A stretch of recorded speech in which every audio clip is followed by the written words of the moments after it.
오늘 아침 일라디오. 잔뜩 흐리던 하늘이 밤사이 비를 뿌리기 시작했습니다. 지금 전국 대부분 지역에 비가 내리고 있는데요. 올해 정말 비가 잦죠? 보통 이맘때면 제주를 시작으로 장마 전선이 찾아오기 때문에 이 정도면 장마 아닌가 싶기도 하지만 아직은 이릅니다. 올해는 다른 해보다는 좀 늦게 장마가 시작된다는 전망입니다. 6월 말에서 7월 초 사이가 될 거라고 하는데요. 작년 여름철 집중호우를 떠올려보면 많은 걱정이 앞섭니다. 올해도 국지적으로 강하고 많은 비가 쏟아질 가능성이 있다는 게 기상청 설명입니다.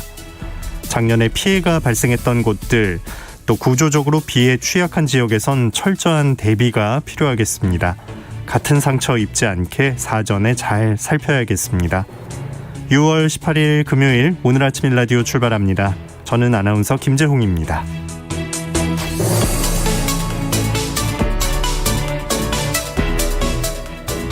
오늘 금요일 새농퀴 당첨자 발표가 있는 날입니다. 이번 주 정답과 선물 받으실 분들 지금 바로 알려드립니다.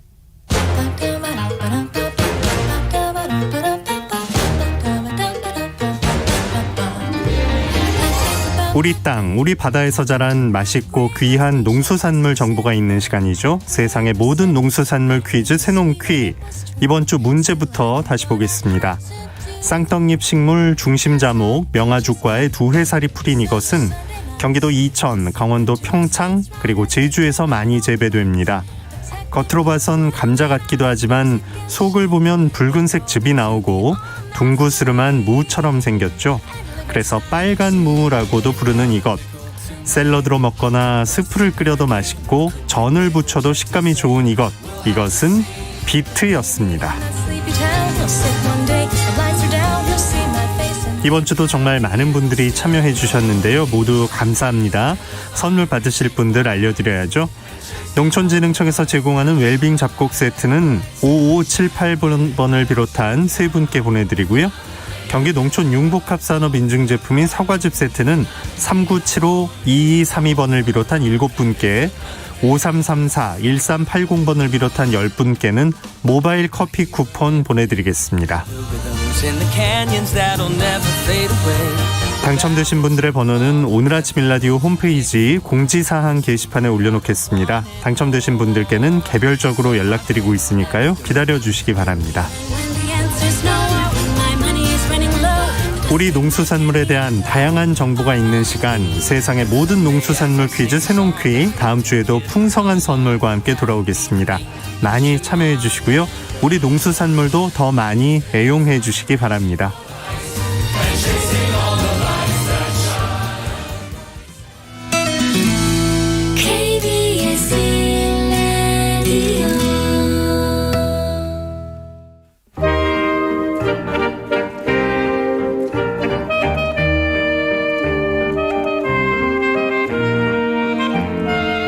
코로나19 격리 장병들의 부실급식에서 시작된 논란이 군대 급식 체계 전반의 문제로 확대되고 있습니다.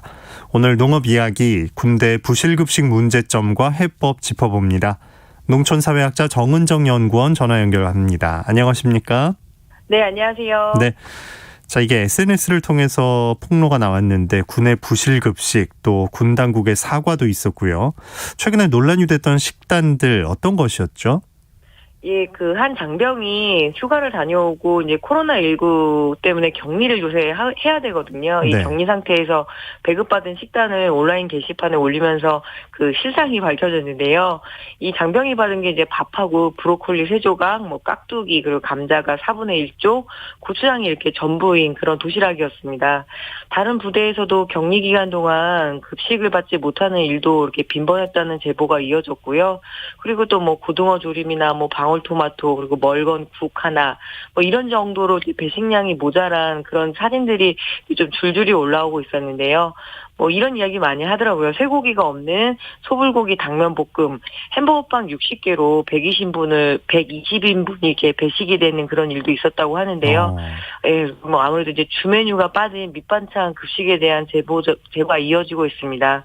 처음에는 이제 격리하는 이제 장병들에 의해서 이렇게 올라왔는데 점점점 이렇게 논란이 확산이 되면서 실제로 격리되지 않고도 일반 그냥 이렇게 병사들도 이렇게 먹고 있었다라는 그런 폭로가 이어져서 청와대 국민 청원 게시판까지 이렇게 좀 병사들의 처우 개선을 요청하는 그런 청원까지 올라온 그런 상태입니다. 예. 불실급식 뭐 다들 얘기도 많이 하고 실제 겪은 분들도 많이 있는데 이유를 좀 알아보고 싶은 게 그럼 예산은 얼마라는 거죠? 예, 뭐 결국 돈과 사람의 문제인데요. 우리나라가 전체 국방 예산이 약 52조 원입니다. 어마어마하지요. 그런데 그중에 장병 식단비가 고작 약 1조 6천억 원 정도밖에 편성이 되어 있지 않다고 합니다. 그리고 이제 이거를 1일 기준으로 하면은 1인당 8,790원이었고요. 이를 3끼로 나눠보면은 그러니까 한 식당 2,930원 정도라고 합니다.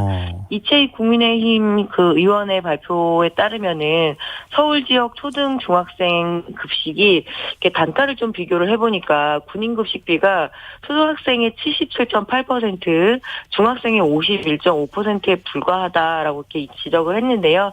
다만 여기에서 학교와 같은 선상에서 비교하기 어려운 것이 학교의 경우 인건비가 이렇게 포함이 되잖아요. 그래서 그런 것들도 감안을 한다 하더라도 이 첨단 무기를 사들이는 데는 주저함이 없지만 정작 병력의 핵심인 병사들의 이 급식 논란은 이번에는 좀 제대로 좀 들여다보고 좀 여론이 막 이렇게 너무 시끄러우니까 좀 이번에만 좀 잘 넘어가자 이런 차원으로 접근을 해서는 안 될 것 같습니다. 예. 네. 우리나라는 이제 다들 군대를 가야 하니까 가서 네. 이제 3,000원이 안 되는 한 끼를 계속 먹다가 나오게 되는 건데 급식에 사용되는 식재료는 그럼 어디서 조달하고 있나요? 예, 뭐 가격도 문제겠지만 이 시스템 자체가 좀 문제인 것 같습니다. 1970년 농협과 이게 그 맺은 군 급식 품목 계획 생산 및 조달에 관한 협정이 맺어집니다. 그래서 농협을 통해서 어떤 수의 계약의 방식으로 조달을 하는데요. 작년 기준으로 보면은 급식 예산의 약 54%가 이런 방식으로 진행이 됩니다. 이들 군납조합은 70년대부터 한 40년 정도 군납 농산물을 장기 독점 공급 중이고요. 그리고 가공식품들은 대체로 이제 중소기업 위주로 이렇게 그 수의 계약 그 형태로 공급이 됩니다. 하지만 언뜻 들어보면 농민들이 조합원인 농협이 군납을 맡은 것에 대해서 무슨 문제가 있겠는가 이렇게 생각하실 수 있을 텐데요.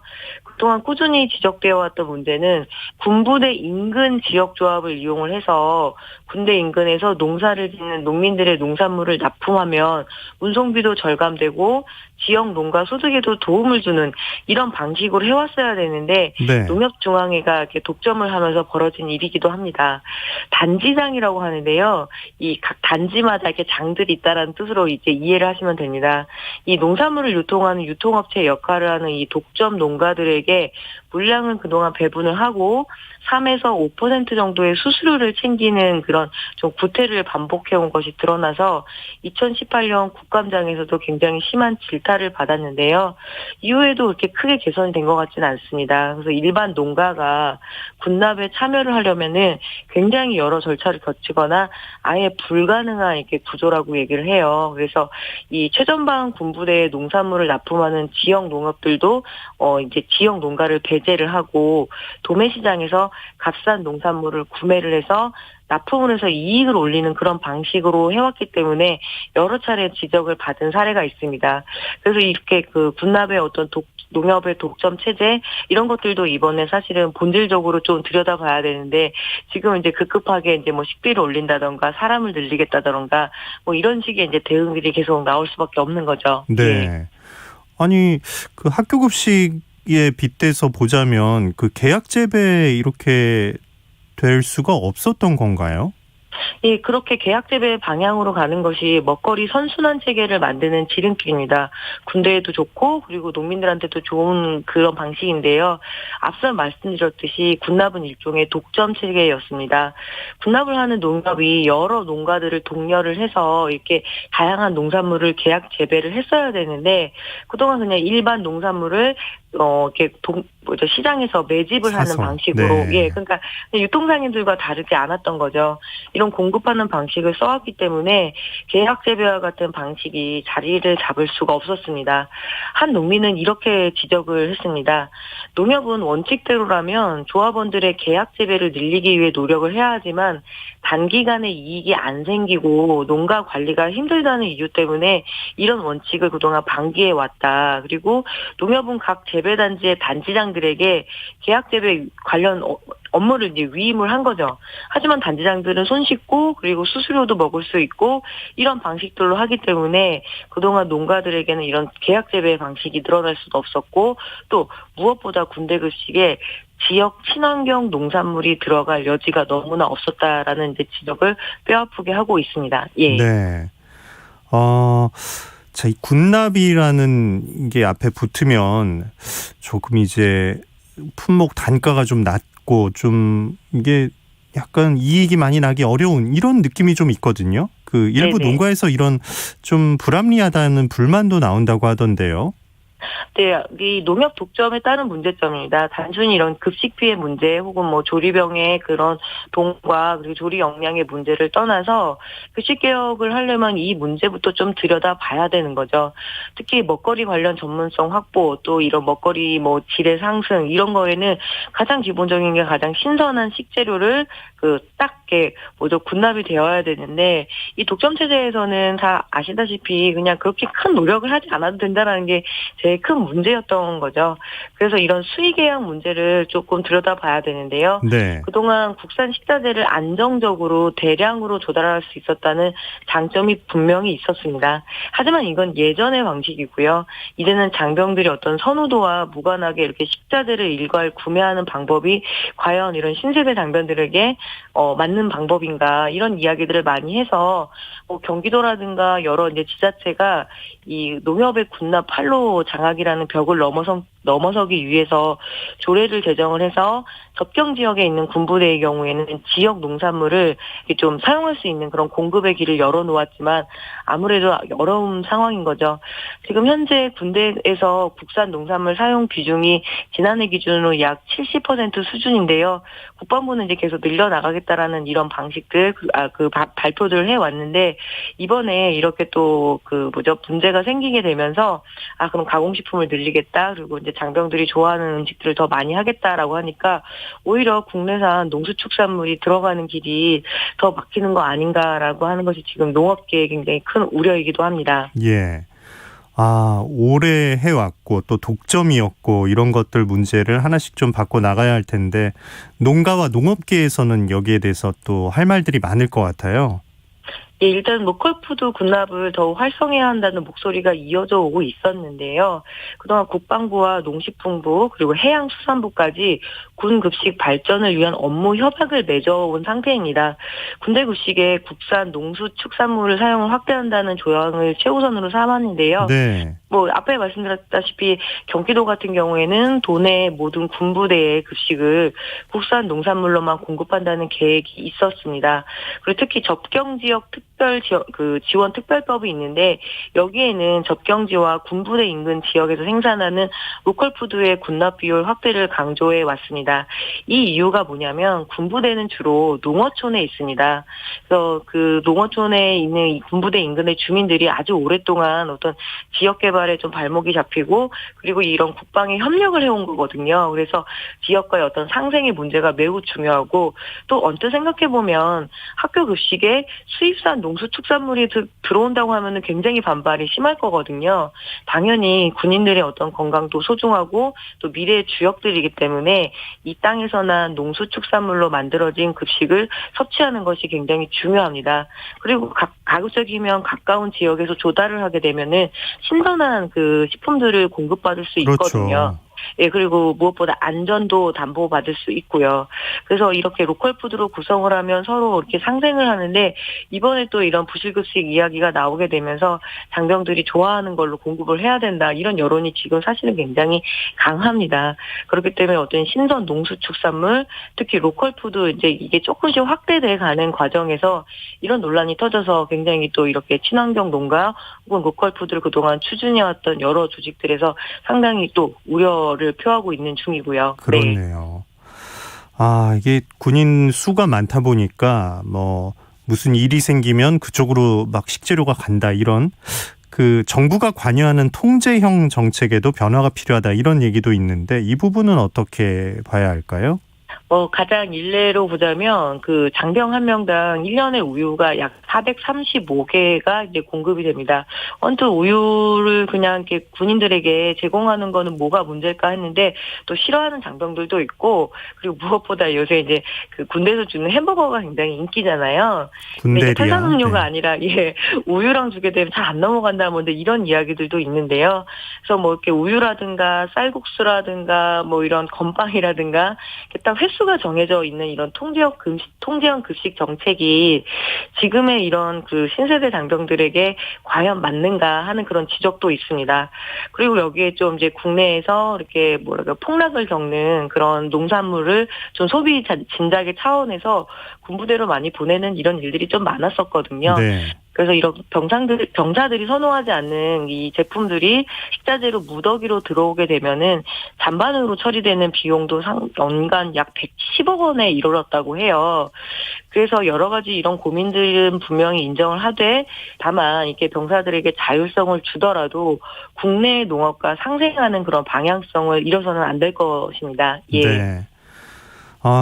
자, 지금 이런 목소리들을 다 들으면서 국방부에서는 어떻게 얘기하고 있습니까? 네, 현재 우리 군 병력 55만 명 중에서 조리병이 약 1.6% 수준입니다. 그래서 9천 명 정도에 불과한데요. 그러니까 육군을 기준으로 보자라면 그 조리병 한 명당 75명의 병사들을 책임을 지고 있었던 거죠. 근데 이게 육군이어서 그나마 좀 상황이 나은 건데요. 그래서 국방부는 올해 장병 1인당 일단 기본 급식비를 1만 1,000원으로 약 25.1%를 인상한다고 밝혔고요.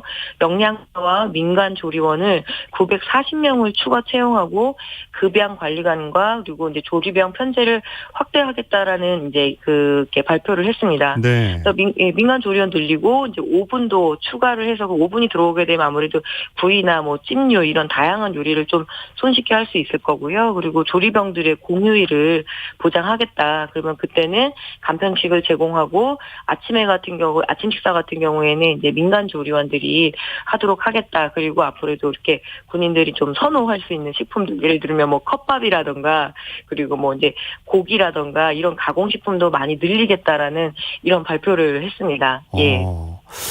이게 또 맞게 가는 건지, 네네. 장병 선호 식품을 또 그대로 공급하는 게 맞는 건지, 연구원님은 어떤 생각이세요?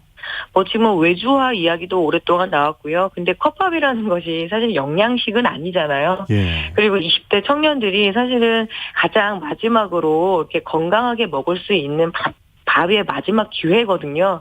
그래서 지금 이렇게 여론에 밀려서 혹은 이제 그 장병들의 어떤 20대 청년들이기도 한데 여기 기호도에만 맞춰서 짤 수는 없는 거죠. 왜냐하면 군대 급식이라는 거는 전투를 그 전제로 하는 거거든요. 그래서 잘 먹고 그리고 건강해진 몸으로 우리의 국방을 튼튼하게 하는 일의 근간입니다. 그래서 이렇게 조금 여론에 떠밀려서 급박하게 결정할 문제가 아니라 민과 관과 군이 협력을 해서 머리를 맞대서 이게 아주 장기적으로 어떤 병사들을 양성할 것인가 이런 계획 속에서 좀 가야 될 것 같은데 지금 같은 경우에는 그냥 이제 뭐 마음이 급하다 보니까 뭐 컵밥도 주겠다 그리고 항상 장병들 좋아하는 음식으로 배치를 하겠다라고 해서 여론만 좀 잠재우고 있는 거 아닌가 그런 좀 우려가 듭니다. 예. 네. 자, 우리 농업을 업시키고 농촌과 농민의 삶을 업시키는 농업 이야기 정은정 연구원과 함께했습니다. 고맙습니다. 네, 고맙습니다.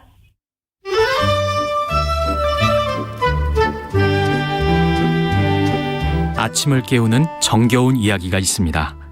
매주 월요일부터 토요일 오전 6시 15분 KBS 오늘 아침 일라디오.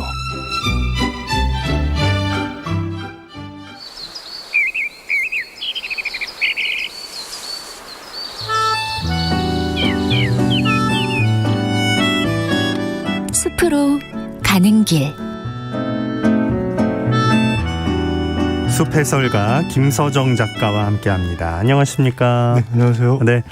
자, 이 계절마다 그때그때 느낌이 있는데 변화를 느끼는 그 정도가 있을 거잖아요. 근데 네네. 숲에서는 아무래도 그런 변화도 더 크게 느껴지겠네요. 예, 무엇보다 그 바람에 의해서 많이 좀 느낌이 달라질 것 같은데요. 봄바람은 따뜻하고 여름에는 시원하게 저희가 느낄 것 같습니다. 숲에 가면은. 그래서 이처럼 그 계절의 변화는 그 바람에 의해서 시작된다고 말씀드릴 수가 있습니다. 그래서 우리가 살고 있는 북반구의 경우 이 태양을 타원으로 돌고 있는 그 삐딱한 지구가 태양에 가까이 가면은 빛이 들어오는 면적이 좁아져 춥고요. 태양에서 멀어지면은 빛이 들어오는 면적이 넓어져 덥습니다. 또 상대적으로 빛을 많이 받으면 공기 밀도가 낮아져 저기압이 되고 적게 받으면 공기 밀도가 높아져 고기압이 됩니다. 이 차이에 의해서 바람이 불게 되는데요. 그 쏟아지는 빛의 양이 많아지는 여름, 더운 바람으로 지치기 쉽습니다. 그런데 도심 속 공원이지만 호수에서 치솟는 시원한 물소리도 들을 수 있고 얕은 산이지만 숲에 들어간 느낌을 충분히 만끽할 수 있는 곳, 서울 양천구와 경기도 부천 경계에 있는 서서울 호수공원을 오늘 소개해드리겠습니다. 아, 서서울 호수공원. 네. 저는 가봤던 기억이 납니다. 아, 예. 그 분수대도 거기 있잖아요. 예, 맞습니다. 여기는 그래서 2009년 10월에 개장한 이 서서울 호수공원은요, 양천구의 옛 신월 정수장을 친환경 공원으로 탈바꿈시킨 곳입니다. 그래서 중앙 호수에 소리 분수라는 분수대 시설이 있는데요. 그 서서울 호수공원에서 김포공항이 가까워서 비행기가 낮게 날아가는 걸 볼 수가 있습니다.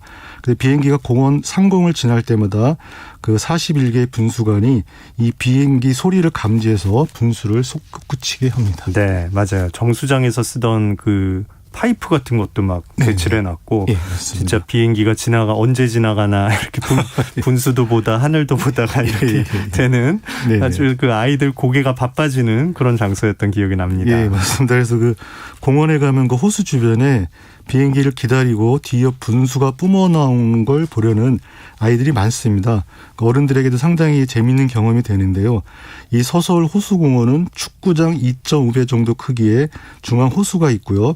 100명이 앉아서 식사할 수 있는 백인의 식탁, 파이프와 억새가 어우러진 재생정원, 추상화가 몬드리안의 구성기법을 도입해 꾸민 몬드리안 정원, 그리고 해발 71.7m는 낮지만 김포공항이 한눈에 보이는 능골산 등으로 구성이 되어 있습니다.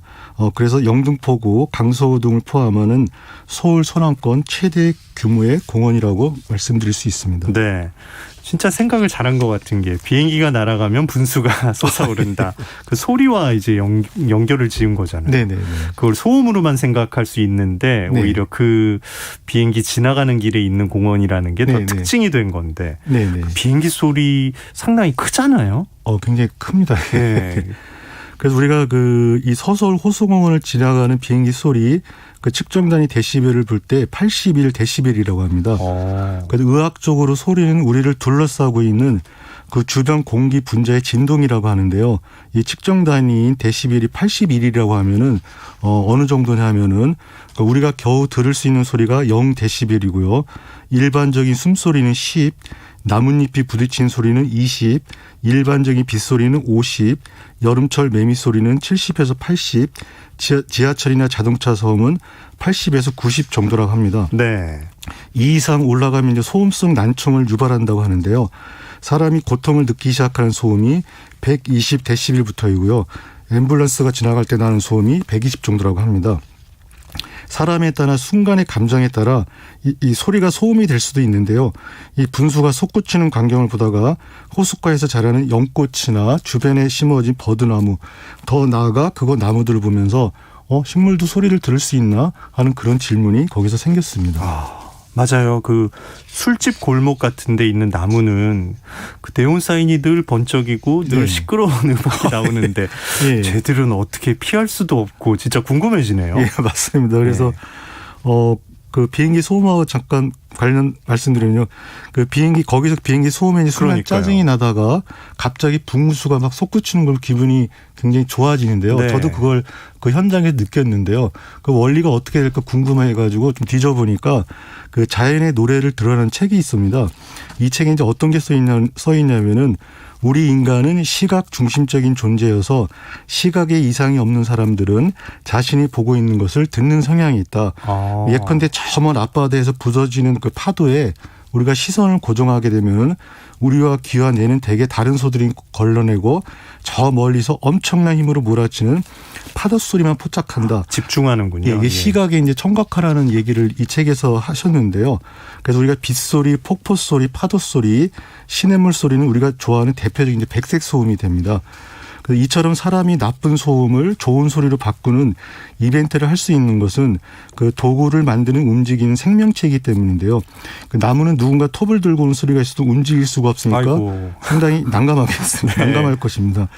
그래서 식물도 소리를 듣는 귀가 있지 않을까 이걸 처음 생각한 사람은 찰스 다윈이라고 하는데요. 이 콩과의 풀인 미모사를 가지고 연구를 했는데 결론은 이분도 못 내렸다고 하십니다.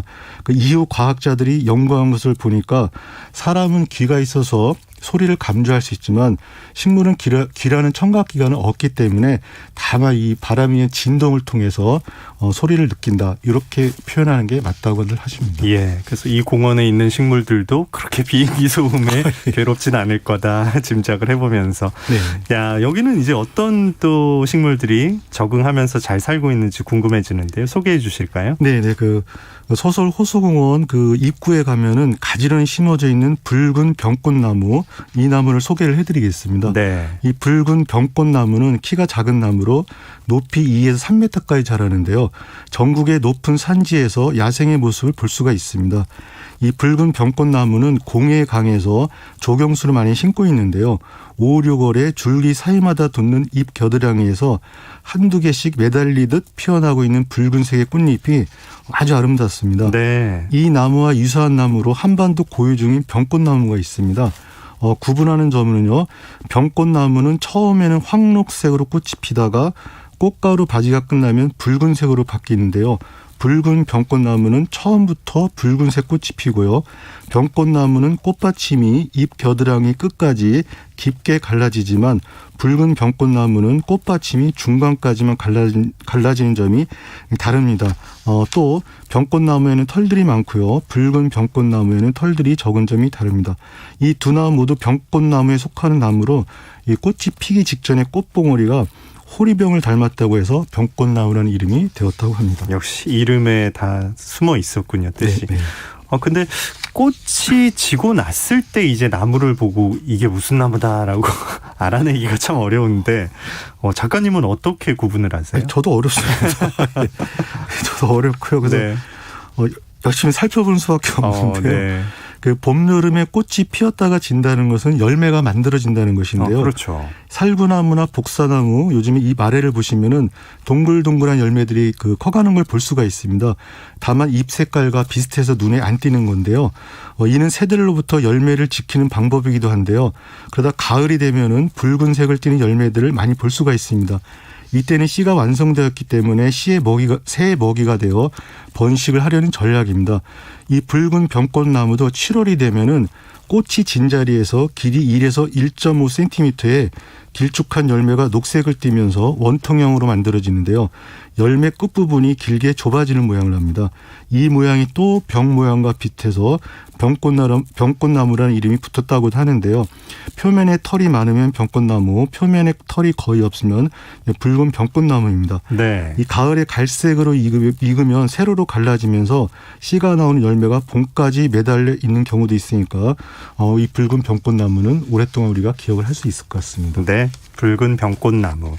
또 어떤 나무들을 이 서서울 호수공원에서 볼 수 있나요? 예, 우리 주변에 보면은 조경수도 많이 심고 생울타리에도 많이 심는 나무가 있습니다. 이름은 쥐똥나무가 되는데요. 네. 이 서서울 호수공원에서는 쥐똥나무를 보려면은 그 산책길을 약간 올라가 능골산을 좀 산책을 해야 됩니다.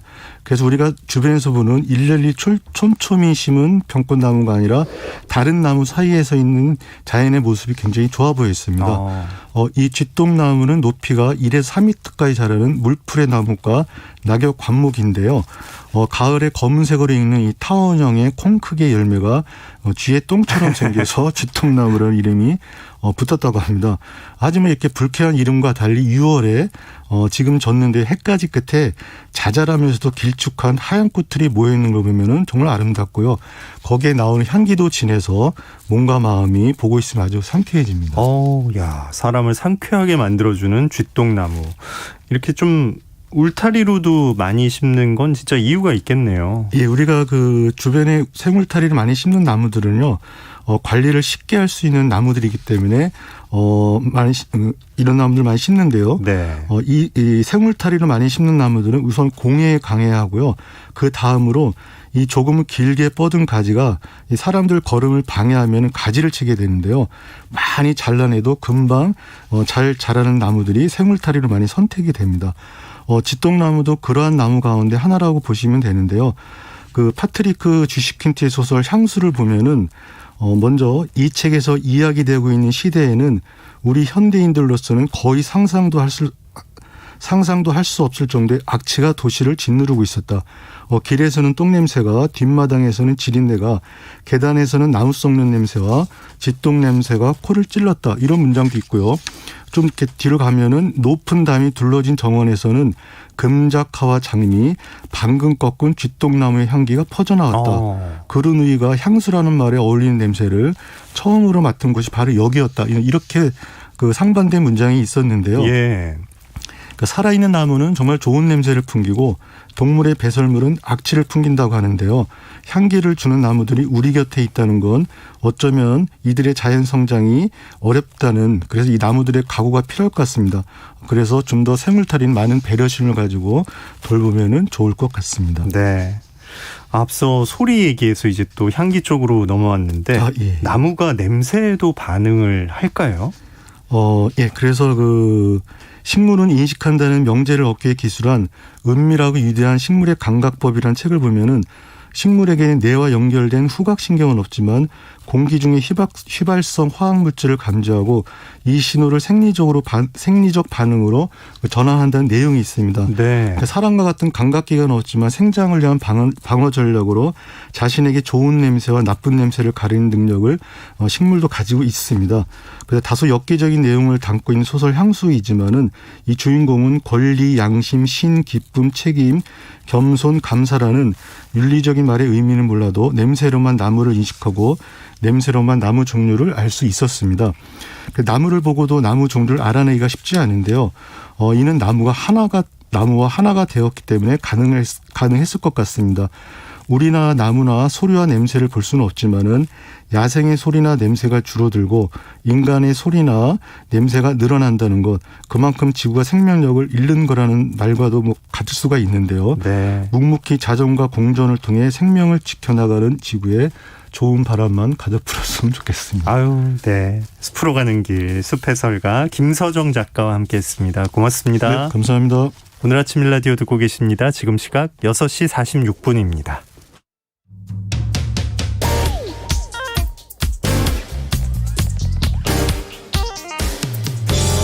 오늘 아침 뉴스 브리핑. 정상근 기자와 함께합니다. 안녕하십니까? 네, 안녕하십니까? 네, 경기도 이천 물류센터 화재부터 들여다보죠. 불이 시작되고 시간이 많이 지났는데 진화 작업 지금 어떻게 진행되고 있나요? 네, 이 진화 작업이 아직 완료되지 않았고요. 이 소방관 한 분이 고립이 됐는데 구조가 됐다는 소식도 아직 전해지지 않고 있습니다. 이 쿠팡 물류센터는 경기도 이천에 소재한 곳인데요. 이 불이 난 시점은 어제 새벽이었고 불은 2시간 40여 분 만인 어제 오전 8시 20분쯤 거의 잡혔습니다만 이후 소방관분들이 내부 잔불 정리에 나섰을 때 오전 1시 50분쯤 이 내부에서 불길이 다시 치솟았습니다. 이후 건물 내부 진화 작업을 벌이던 소방관들이 긴급 탈출 지시를 받고 야외로 대피를 했고 이 쿠팡 근무자들도 모두 대피했는데요. 그런데 이 광주 소방서 119 구조대 소속의 구조대장 A 소방경이 다른 동료 4명과 함께 인명 검색을 위해 지하 건물 2층에 있다가 밖으로 나오지 못했습니다. 당시에 함께 진입했던 나머지 4명의 소방관들은 모두 탈출했는데요. 이 3명은 모두 무사히 대피했고 1명은 연기 흡입과 심각한 탈진 증상을 보여서 병원으로 이송이 됐습니다. 이 A 소방경은 동료들을 먼저 밖으로 내보냈다가 이 본인은 빠져나오지 못한 것으로 전해지고 있습니다. 네. 자, 코로나19 상황도 알아볼까요? 네, 어제 0시 기준 코로나19 신규 확진자 수는 모두 540명이 나왔습니다. 이틀째 500명대 확진자인데요. 이 지난주 목요일이 600명대였으니까 이 지난주보다는 전반적으로 줄어든 추세입니다. 오늘도 어제와 비슷한 숫자의 확진자가 나올 것으로 보이고요. 이 백신 접종자는 1,400만 명이 넘었습니다. 이 전 국민 대비 27% 이상이 최소 1차 백신을 맞았고요. 2차 접종까지 끝낸 백신 완료자도 375만 명에 이르러서 전 국민의 7.3%에 달합니다. 그리고 정부는 백신 접종 3분기 시행 계획을 어제 발표했습니다. 일단 7월에는 그 6월에 백신 물량 부족으로 맞지 못한 분들이 우선 접종을 하고요. 또 50대가 백신을 맞습니다. 그리고 현 고3 학생 등 이 대학 수학 능력 시험 수험생들 그리고 어린이집 유치원 및 초중고등학교의 30대 이상 교직원들이 접종을 합니다. 그리고 50대 이하 국민들은 연령대 구분 없이 이 8월부터 예약을 통해서 접종을 하게 됩니다. 개발 방식이 다른 백신으로 1, 2차 접종을 하는 교차 접종도 다음 달부터 처음 시행되는데요. 네. 1차로 아스트라제네카 백신을 맞은 일부 의료기관 종사자 등 76만 명에게 2차로 화이자 백신을 접종할 예정입니다. 독일에서 교차 접종에 대한 연구를 한 결과 오히려 이 항체 형성 효과가 더 좋았다라는 결과가 나온 바 있습니다. 네. 자, 20대 남성을 감금 학대 살해한 사건이 있었는데 경찰 수사를 두고 문제가 제기됐죠? 네. 이 최근 20살 남성 2명이 이 동갑내기 다른 남성을 오피스텔에 가두고 학대해서 숨지게 한 사건이 있었습니다. 이 가해자 2명은 이미 구속이 됐는데요. 이 사건의 전말이 나오면서 이 경찰 수사를 둘러싼 논란으로 비화가 되고 있습니다. 가해자 2명은 피해자 부모가 이 자신들을 경찰에 고소한 것에 앙심을 품고 피해자를 학대했습니다. 지난해 11월 이 피해자 부모가 아들이 피의자들로부터 폭행당한 사실을 알고 이들을 경찰에 고소했는데 문제는 이 고소에 대한 수사가 제대로 진행되지 않았다는 데 있습니다. 이 경찰은 고소가 접수된 지 5달이나 지나서야 피해자와 연락을 주고받았는데 이미 피해자는 가해자들로부터 감금된 상태였고 이 피해자가 가해자들의 강요에 이 경찰 출석을 거부한 것으로 전해지고 있습니다. 또 지난달 3일에는 이 피해자가 강요를 받고 담당 형사에게 고소를 취하겠다라는 문자를 보내기도 했습니다. 결국 이 고소 사건은 혐의 없음으로 결론이 났는데요. 이 보복 학대가 이어지면서 이 피해자는 몸무게가 34kg 정도밖에 안 갔고 영양실조 상태로 숨진 채 발견이 됐습니다. 네. 이 경찰이 피해자를 한 번이라도 만났다면 막을 수 있었다라는 비판이 나오고 있는데 이 경찰은 사건을 적절히 처리했는지 수사 감찰을 통해서 확인하겠다라고 밝혔습니다. 네. 자, 문재인 대통령은 스페인을 방문 중인데 의회 연설에서 어떤 내용이 담겼나요? 네, 이 스페인을 국빈 방문 중인 문재인 대통령이 현지 시간으로 16일 오후 스페인 상원을 찾아가 연설을 했습니다. 한국 대통령으로서는 처음인데요. 문재인 대통령은 이 자리에서 스페인과 한국은 포용과 상생, 연대와 협력으로 새로운 도전에 함께 대응하며 공동 번영의 미래를 열어갈 것이다 라고 밝혔습니다. 그리고 스페인과 한국이 놀라울 정도로 닮았다며 그 양국 국민이 20세기 내전과 권위주의를 극복하며 완전한 민주주의 국가로 거듭났고 또 이 민주주의의 힘으로 코로나19 위기를 극복해 나가고 있다는 점을 닮은 꼴로 꼽았습니다. 앞서 문재인 대통령은 페드로 산체스 스페인 총리와 회담을 하기도 했는데요. 이 그린, 디지털 분야와 건설 등에서 협력을 확대하기로 했고요. 이 양국의 관계를 전략적 동반자 관계로 격상하기로 했습니다.